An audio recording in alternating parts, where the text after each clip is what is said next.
Our interview this morning is with John J. Fischer. John was born in Mobridge, South Dakota, July of 1930. He served in the United States Army from July of 1947 until September of 1967. Highest rank attained was Major, 04.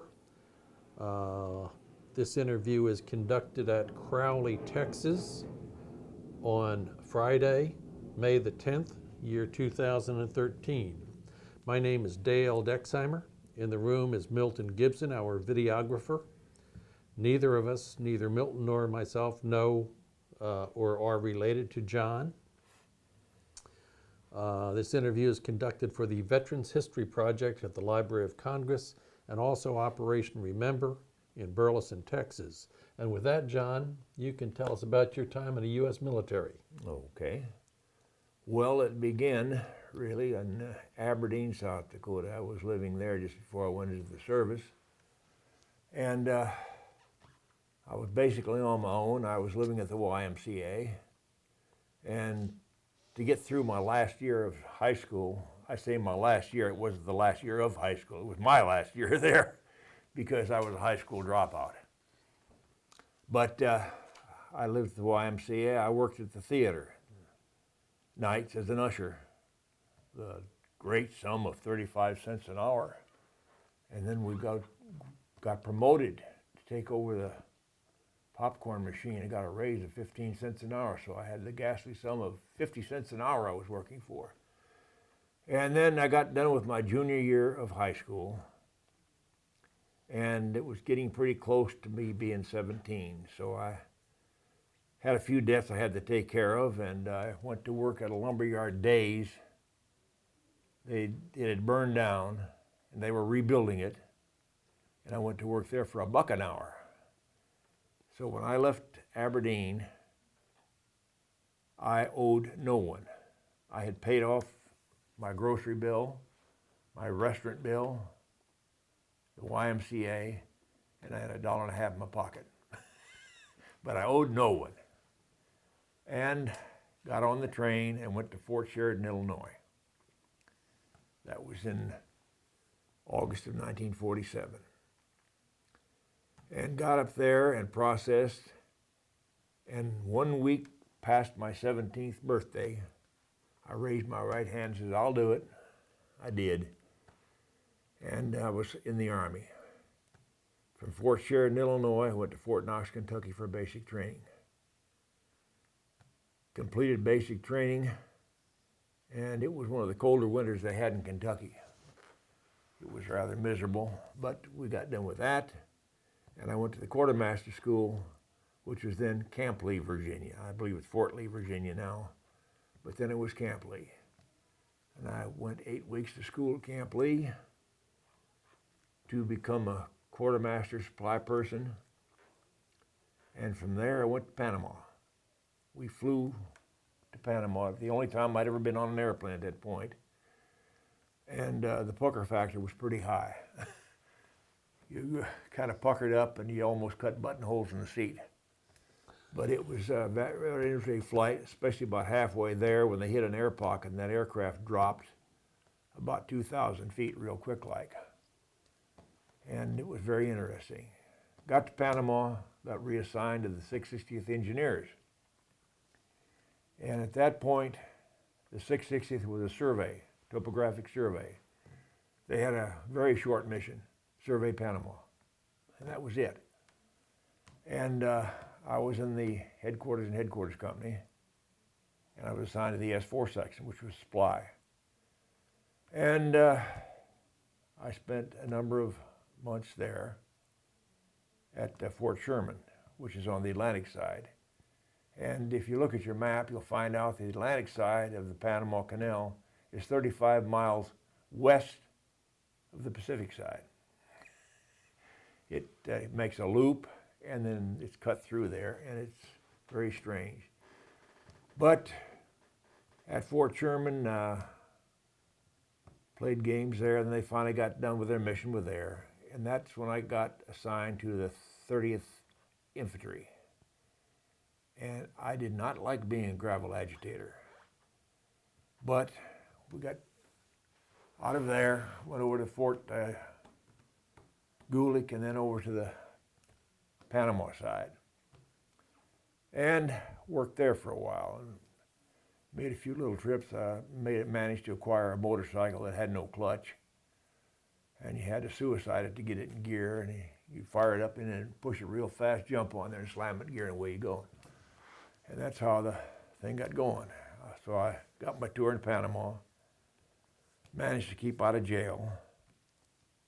And I was rather just not the nicest little kid in the block because I could get in trouble very easily.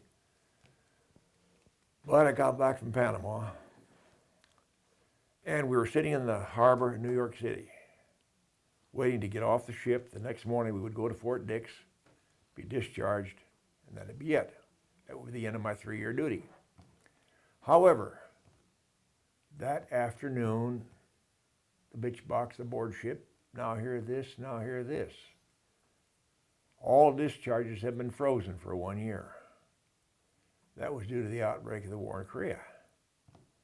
Thank you, Harry Truman. And all you could hear for about 30 minutes was the splashing of empty bottles being thrown over the side of the ship into the harbor. All these people that brought back a bottle of rum with them, they uncorked it. And we had quite a rum party that night. So the next morning we got off, went down to Fort Dix, and I figured, well, what the heck? I've got 3 years completed. I get done with Harry's year, that's 4 years, 16 more, and I'm retired. So like a fool, I went down and re-enlisted for 6 years. And spent a while at Fort Dix in the 9th Replacement Company. And there again, pretty heavy on the drinking at that point. I did like my beer. I've always liked my beer since I was about as high as this table. I did like my beer. And the supply sergeant that I was assigned to, he liked it even more than I did. And so we spent a lot of time drinking beer during the day when we should have been paying attention to business. From that, then all of a sudden they decided that I should go to Kilmer. Okay, went up there, and I didn't spend just a very short time there. They processed me, and oh yes, you're a supply sergeant. Yeah. Well, we have an opening at Sandy Hook, New Jersey for the unit up there. They need a supply sergeant. Okay. So I wound up in Sandy Hook, New Jersey, up there. And the gate was at one end of the hook, and 5 miles later, up this little peninsula, was the base. Spent a little time there, and we'd go on alert to Staten Island. They had air defense sites there. It was an air defense unit I was assigned to. And we'd go up there and spend a couple hours there on the site, and then convoy back. Well, it seems that in October we went up there and we didn't convoy back. We stayed there on Staten Island. And the next thing I know, a set of orders come down, and I'm on my way to Seattle to catch a ship and go to Korea. And got there, and it was November when I wound up in Korea. And I got assigned to the 15th AAA. That was a very interesting little unit. It was a twin 40 quad 50. One platoon was quad 50s, and the other platoon was twin 40s. And they were scattered all over that part of Korea when I got there. And once again, I was in supply. And the only time I got shot at was when somebody decided that the Koreans or the Chinese, whichever was on the other end of the weapon, they shot high-angle fire, and they were actually after us, but they got on the wrong side of the mountain and hit the battalion headquarters. And cleaned it out pretty good. And that's about the time that we got moved again. And there was an extra vehicle and we got out of there. There was an M3 half-track sitting there and nobody to drive it. So I drove the cotton picking thing to the new position. And as I came by the end of the airport at Division Artillery, the rounds started landing in the airstrip, working their way down toward the strip. And that's when I double clutched that M3 and stomped on the gas, and as fast as it would go, that's as fast as I would go. And got to the new area and kept all body and soul together again. And the most interesting thing that happened while I was there is during the winter, I went out to pick up the fall weather gear that one spring. And I was coming up this hill, and the truck would not make the hill. It just spun in the dirt. So I decided I would back up and turn it around. Very narrow road. The only problem was that just as I started to back up, the brakes gave out.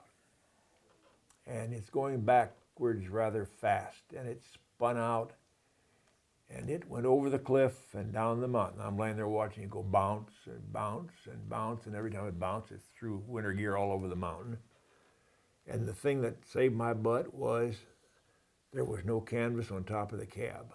So when it rolled over, it left me laying there on the dirt so I could watch it bounce. And that was the luck I had most of my time in the service. I got lucky, and I got out of Korea, and I had all the parts I went to Korea with. Came back, processed through California, and went to Fort Meade, Maryland. Got processed there, and they told me I was going to Fort Jackson, South Carolina. I said, oh, great. But anyway, I got out of there. I got a leave and went to Allentown, Pennsylvania, and that's where the light of my life was living. We had met a couple of years before that, and she had graduated from high school about the time I was in Korea. And this was in December when I got up there, and the 13th of December, we got married.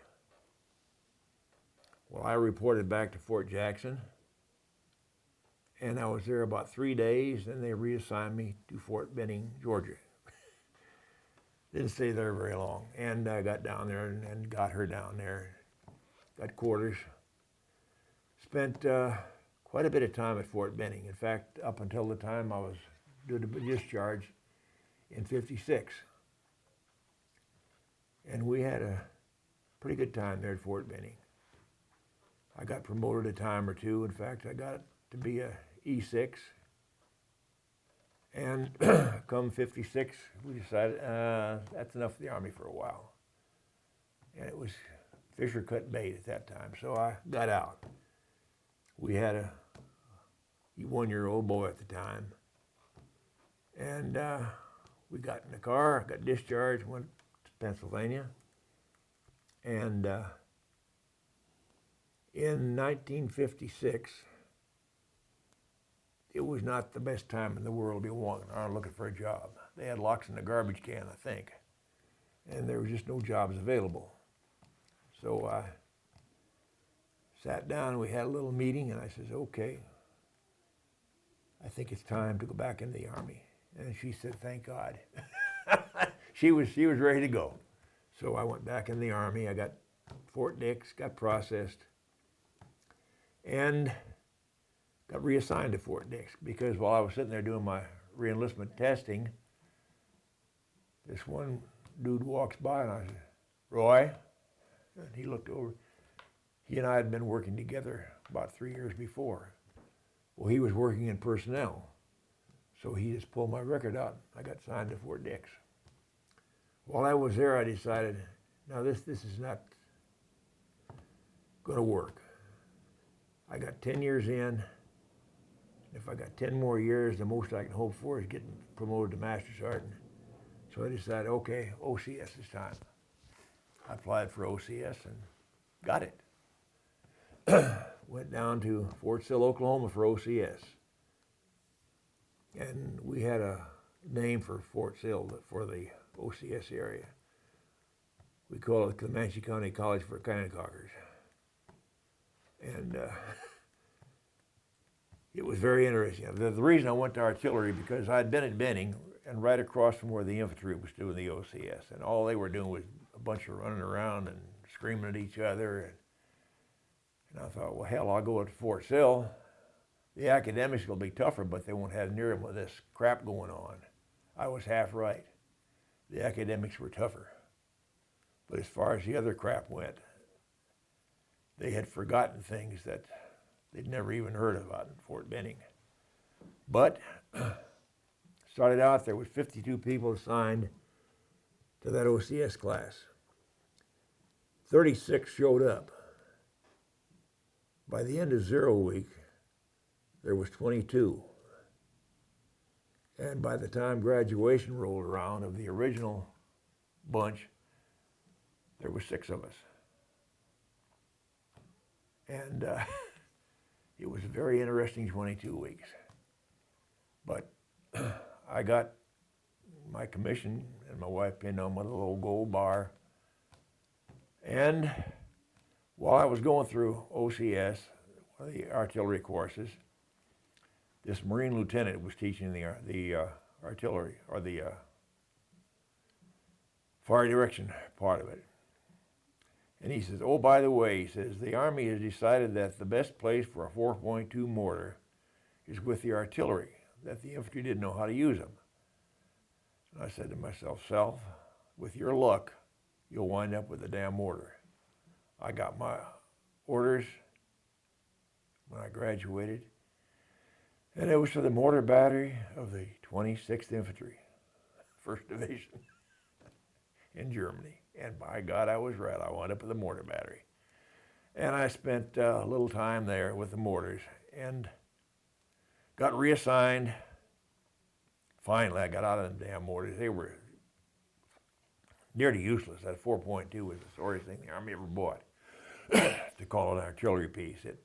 We got them from the infantry, and the first thing we had to do was send them all to ordnance, get them rebuilt before we could use them. And you couldn't hit anything with them half the time. But I got out of there and went over to the 8-inch howitzer battery of the division artillery. And I had found me a home.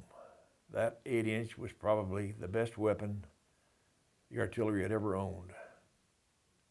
You could drive nails, I think, at 8,000 meters. And I loved it. I thought that was the greatest thing that ever happened. But I spent my time at Baumholder, which is the southern part of Germany, right near the French border.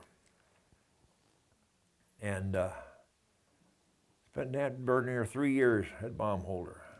And we had an impact area there, so we didn't have to go very far to have our service practice. While I was there, I got lucky. It happened to be the time when they were having the Passion Play at Oberammergau. I got to see that. They only have it every 10 years. The wife and I got to go to that. And they also had the World's Fair at Brussels, Belgium. We got to go to that. And we spent a weekend in Paris. And why anybody ever calls it Gay Paris, I have no idea. We're not all that enthused about Paris. In fact, there's 3 cities in the world I don't care for: Paris, New York, and Dallas. They are not my favorite cities. But we have managed to, the one good thing about Baumholder, it was the middle of Europe. And we'd go out on a problem with the artillery, and I'd see an interesting restaurant or something like that, a guest house, and I'd write down the coordinates, and I had a little map I carried with me of all the restaurants I go to. And I put it on this map. And then when I get done, I get the wife and kid, and we check it out and see if there's anything we liked. If there was, we'd see what we liked there, and I put on my little list of, like the Spießbraten, okay, fine. And I had a long list of restaurants, so we decide to go out for dinner. Well, what do we want? I look on my list, okay, we'll go here. Because we had a restaurant for everything you wanted to eat in Germany. And being German, my wife's family was Austrian, and that German food was like a second heaven. There was no bad food in Germany, just like there's no bad beer, I thought. There was one place we went where they brought out the beer, and her aunt and uncle had come over to visit us. And we were making a tour of Germany and Austria. And we went to this one restaurant, and each of these little villages has their own brewery. And we went in there, and they brought this beer out, and it was totally undrinkable. So we finished that one beer and got out of there. And that did not go on my list of places to go again. But we made the tour of Austria, and we were at the little village where her parents came from. And we'd gone up to the house where her father was born. And I think we made the first tire tracks that a car had made going up that road. But it was way back, hell, 100 years ago, just about. And the first thing we saw was this woman out there sweeping the front yard with a broom that had twigs wrapped around it and tied onto it, and that was her broom. And it still had a dirt floor in the house. And it was back in the days when the house was here, you lived in this part of it, and the other end of the house was where the cattle were. And very interesting, but they did some good cooking in there. We had some good meals. And we were going down through this one little town, and I happened to look up this street, and about 50 yards up, there was a pole going across the street with a sign in the middle. And I thought, oh, good God. And I told her uncle, I said, Rudy, we got to get the hell out of here. He said, why? I said, I'm not supposed to be within 5 kilometers of a communist border. I said, that sign up there is the border for Hungary. That's 50 yards up there. Let's get out of here. And we went. And so we finished our little tour. We're in Vienna. And we were on our way back. And while we were in Vienna, we went down to the Prater, which is a kind of the German answer to Disneyland. They have this Ferris wheel that's just huge. And you get in these cars, and each one of these cars holds 24 people. And they load you in there, and then they turn around in the next car. And it makes one revolution, that's your tour. And from the top, when you're up at the top, you can see all of Vienna. Vienna is a beautiful, beautiful view. So we came back and got down, got in the car, and we're heading back to the motel, or the hotel rather. And we're coming down this street, the main drag, and there's nobody on it. No cars, no nothing except police. And all of a sudden there's whistles blowing, and cop standing out there in the middle, and he stopped us, and he says, off, now. So we found out what it was when Rudy was born in Germany, and he spoke German fluently, of course, and he talked to the cop and found out that we were coming this way, going down the street. Khrushchev was coming in the other way. And the one thing that we didn't need was a car with U.S. Forces plates to get tangled up with Khrushchev. So we got off the street and went back to the hotel. And that was the most interesting thing about that whole trip, I think. How close we got. We weren't no more off the street than the convoy. His convoy came by. But we got back and got back to Baumholder and got done with that and got packed and came back to the States, got to Fort Sill again for the advanced course. Got through with that, went to Fort Lewis, Washington. And at Fort Lewis, I got a 105 or 155 battery there and had a pretty good tour there at Fort Lewis. That is not too far from Seattle. It's between Seattle and Tacoma. And that area there, it's not, is it going to rain? Is it going to stop raining? Well, once again, my luck. We got there, it had just stopped raining, and all the time we were at Fort Lewis, it was one of the driest summers they had. Very little rain. And apparently they had a monkey at Washington at the Pentagon. And the monkey reached out and pulled my card out of the computer. That's the only way I could have got assigned to where I was going next. Set of orders came down to the 4th Battalion, 41st Artillery. Pershing. What the hell is a Pershing? So I went up to the exec and asked, what the world is a Pershing battalion? He said, well, there's something about it in artillery trends. And so I got it out and read it. It was missiles. I said, oh my God, that's what I need is missiles. Concrete artillery. So I went back to Fort Sill. That's my third tour at Fort Sill. And the 4th Battalion, 41st Artillery had not even formed yet. It was a new unit. And I reported in, and it was automatic. The battalion commander and I immediately hated each other's guts. I don't know why, but it just happened that way, and we could not get along at all.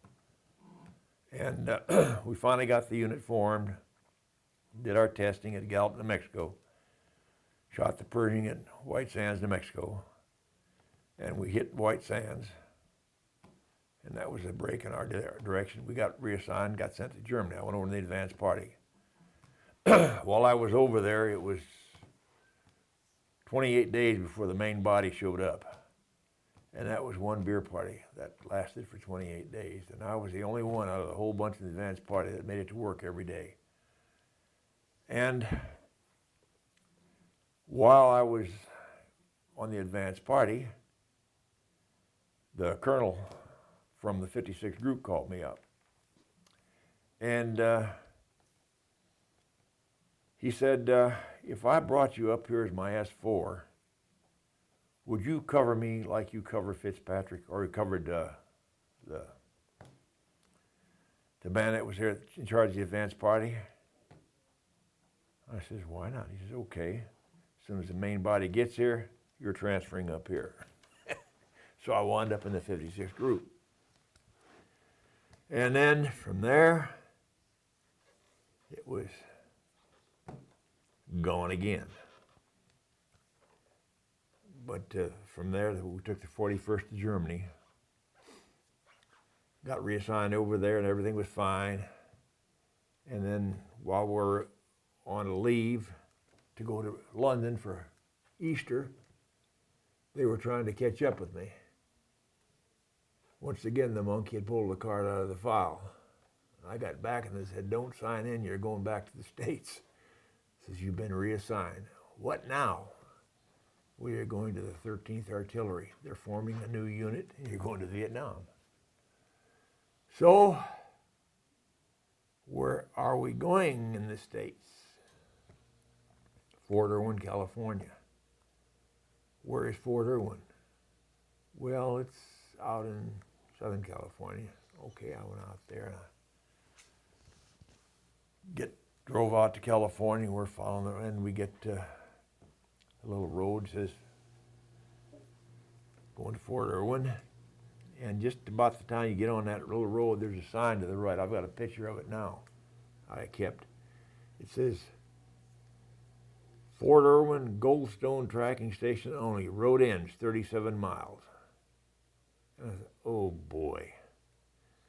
So we got up there and got up on top of the hill, and they called it Suicide Corner because if you're coming back and you're a little bit inebriated, you might miss that curve and go into a rock cliff. And there's also a spot you can look down and you can see Fort Irwin. And I said, good God. And it was spread out, and there was nothing there but sand and a few scaggy trees and Fort Irwin.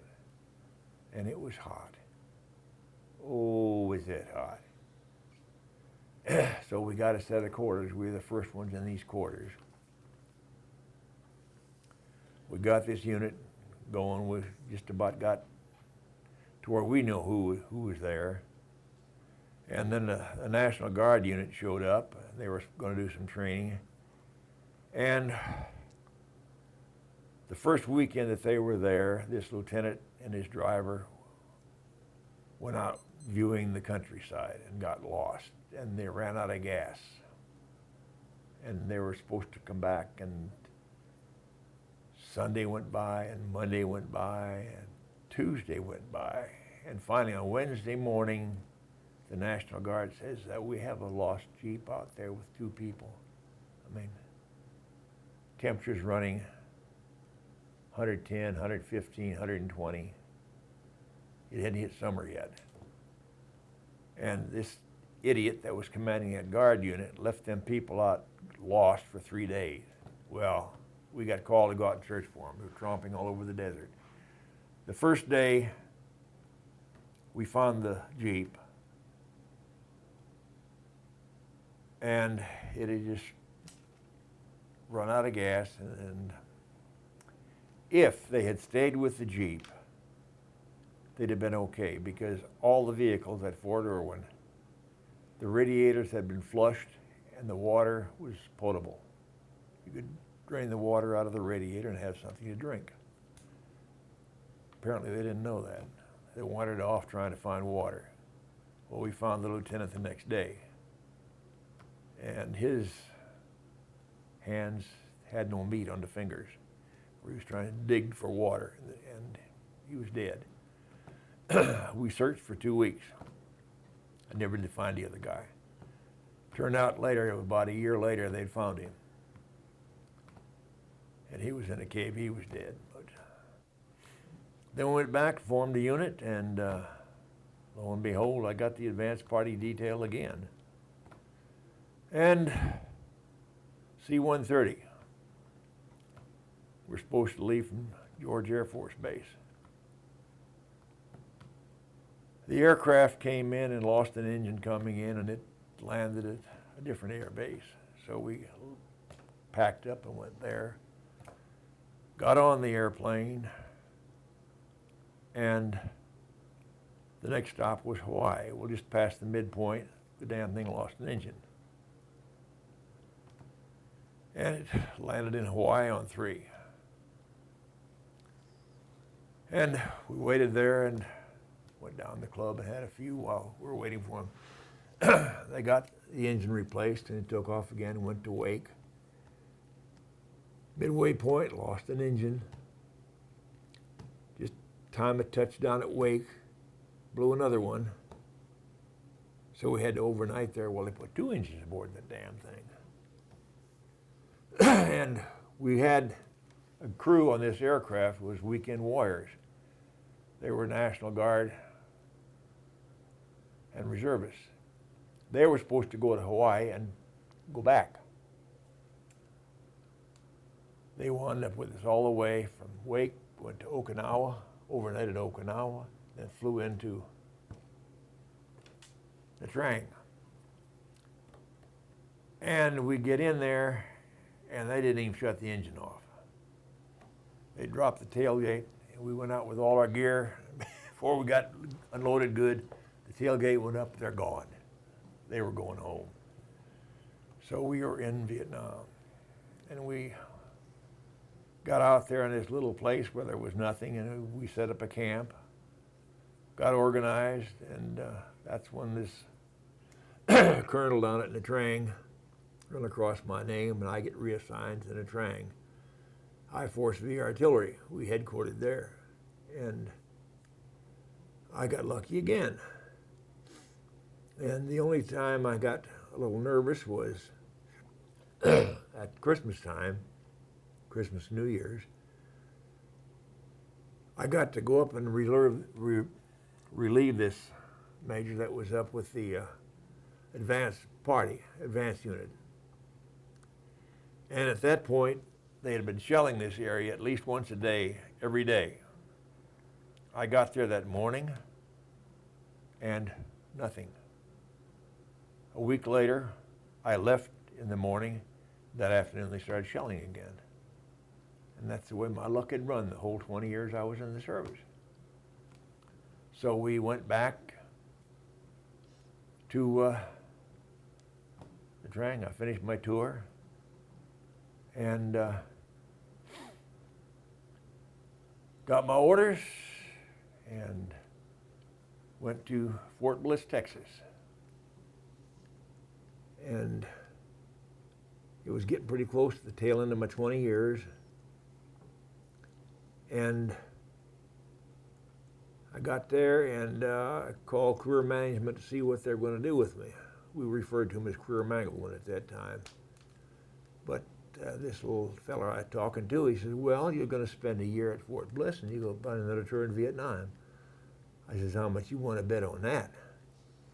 And I hung up and I got to the typewriter and started typing my request for retirement. And got that approved. And on the 30th of September, I'm standing out there in the parade ground, and that's the end of it. I saluted the colors for the last time in uniform, and the next day I was a civilian. And that took care of my 20 years in the service. And from there I just went, I sold real estate for a while, didn't like that. Went to work for Western Auto, spent 7.5 years with them. And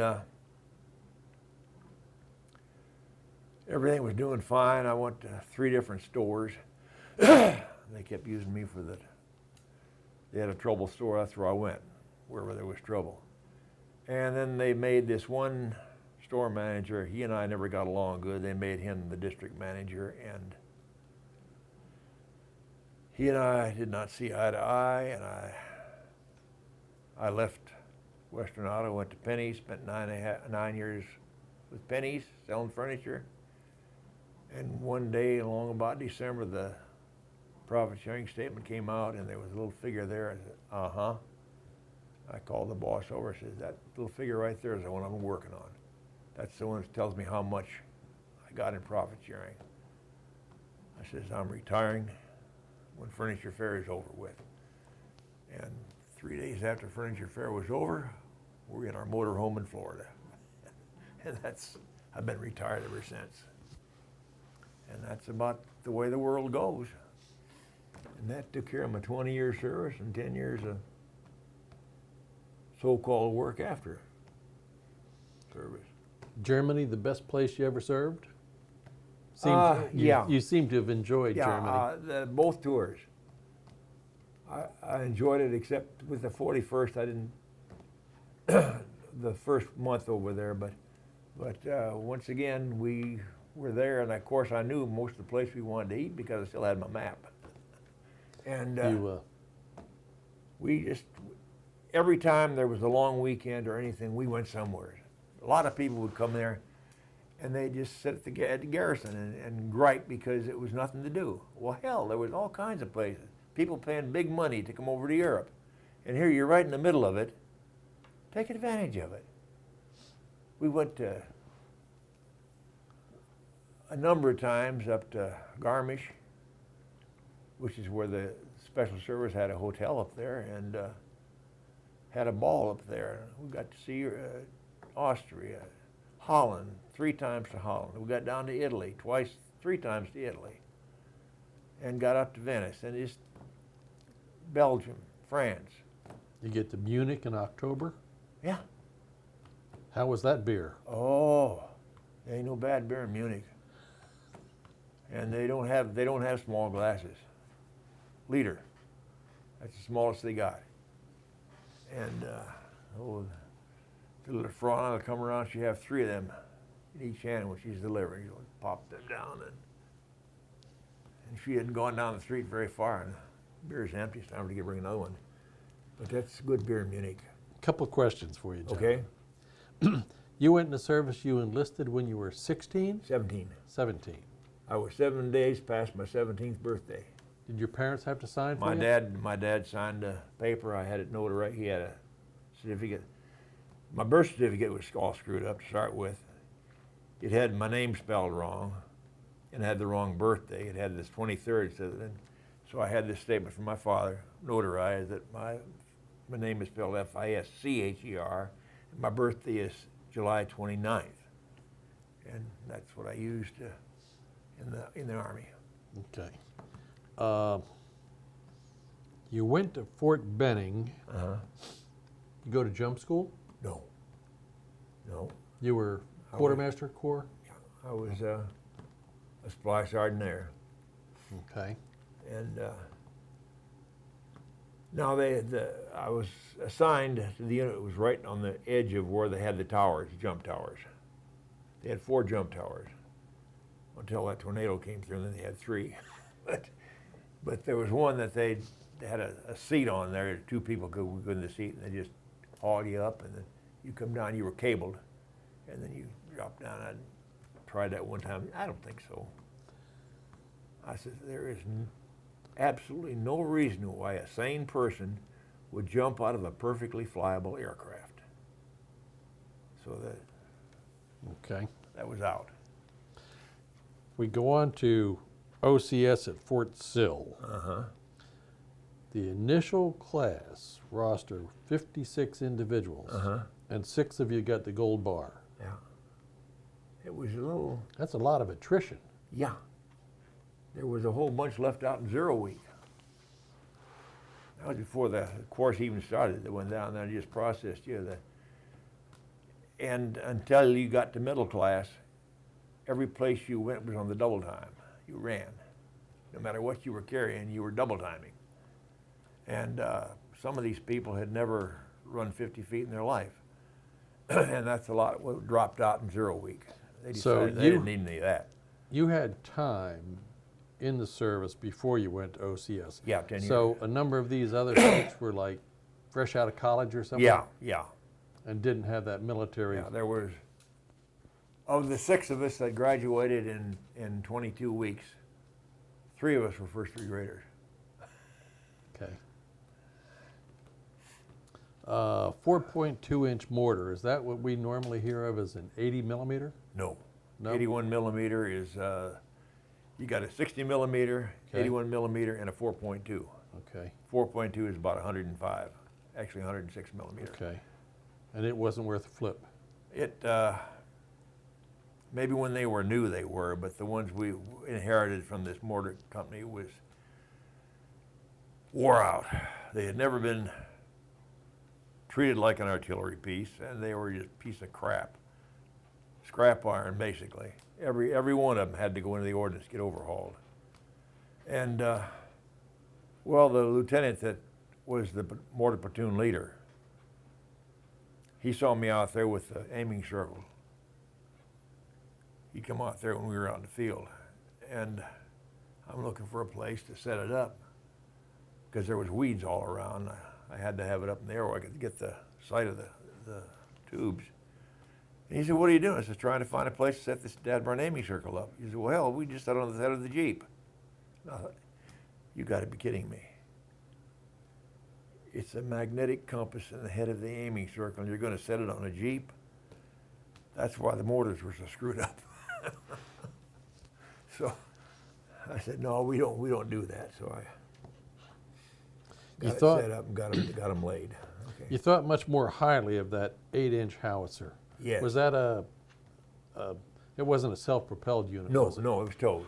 It was split Okay. trail. It was a How towed- big a projectile? It was 8 inches in diameter, weighed 200 pounds. 200 pounds. Uh-huh. Okay. And your powder granules were the size of my thumb. And it was all you could do to lift one, the Was that- powder bags. Did you have a cartridge and then a powder bag behind Right, it? It was okay, 2 yeah. pieces? Yeah, it was actually, you put the projectile in the tree, hold it up there, and then you had a rammer staff. Okay. And 2 guys in the rammer staff, and they'd run the projectile up and it went thunk, and it had to sound real good. They did and then that- you put the powder in. They did that manually? Yeah, Wow. with a Okay. split drill. Then you Okay. put the powder in, you close the gate, and put the firing lock in there with the primer. And that got interesting one day too, because whoever put the powder in, put it in backwards. You had a pad on one end, which was a very touchy powder, and that's when the firing lock, your primer fired into, and that set off the powder charge. Well, he put it in backwards and it was in the wrong end. And bang, nothing happened. Click, click. We waited 5 minutes, nothing happened. So I told the chief, I said, okay, I'm gonna grab the handle, open the breech block. You reach in there and grab that powder and throw it behind us. So I was ready? Okay, here we go. I opened it up, he froze. So I reached over with my left hand, grabbed the powder bag and slung it. He got about 10 feet behind and there was just enough fire in the powder bag to where it blossomed out. If that had gone off inside the tube, we'd have both got our face burned pretty good. But that was another one of my close calls. My guardian angel was looking out for me. I think my guardian angel had a band over his eyes so he couldn't see what I was going to do next. That procedure where you grabbed, unlocked the breech, I would did the Army have a written procedure? That's what you were supposed to do? Yeah. Or was that, okay. Yeah, he had to clear the piece. Okay. Last question. Okay. You were in Nam. Uh-huh. What sort of equipment were you assigned to there? Okay, I was you in the still S4. missiles, I or? was, no, yeah, it was a 105 battalion, and I was in the headquarters battery again. I was the S4 because I got promoted to major just before we went to to Vietnam. So therefore, I was supposed to command a battery, but then I got promoted, so I went to the S4, and then it called for a major slot, but I got transferred back to Nha Trang to the I Force V artillery, and that's where I spent the rest of my duty. I guess I'd been there about a month to a month and a half when I got transferred back. John, we appreciate you taking the time to come visit with us this morning. Okay. Appreciate your time in the service, sir.